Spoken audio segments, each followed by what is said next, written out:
This is Dr. Jennifer Teeter, primary care sports medicine physician at Clark Orthopedic and Spine.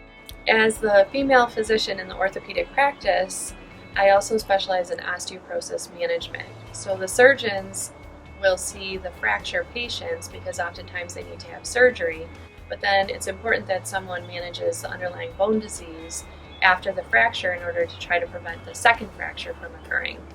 So I do specialize in osteoporosis management, and osteoporosis is when you have thin, fragile bones on the inside. And it's a silent disease, there's no symptoms with it. The patient may look fine and feel fine, there's no symptoms, there's no pain, but on the inside the bones have thinned out. And when they're thin, they're fragile and they can break easier.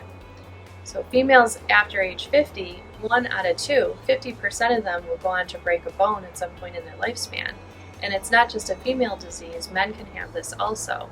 1 out of 4 men go on to break a bone. Once you break one bone, you're at high risk for a second bone to break. So it's important even after you have the first fracture to have evaluation and treatment to try to minimize your risk for the second fracture. Ideally, we'd like to see patients that have risk factors while they have osteopenia before they develop osteoporosis to try to minimize their risk for having their first fracture.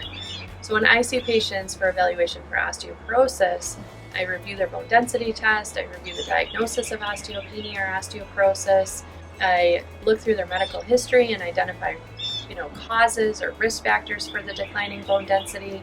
There may be some blood work involved to check your vitamin D level or other causes for declining bone density.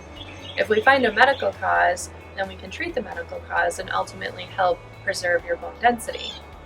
The general treatment for osteopenia or osteoporosis is vitamins, activity, and maybe medicine. So from a vitamin standpoint, we talk about calcium and vitamin D. And from an activity standpoint, we talk about weight-bearing exercises, but also things you can do to minimize your risk for falling, because if you decrease your risk for falling, then you decrease your risk for developing a fracture. And I also review spine activities that are not good to do when you have osteoporosis, because there are certain movements that actually put your spine at risk for developing compression fractures in your spine. And then not all patients require medication, but some patients it may be recommended to go on prescription medication. And there's a lot of options out there, especially more recently there's some newer medication options. But as you know, every medicine has pros and cons and potential side effects, so I do take the time to go through all of that with my patients.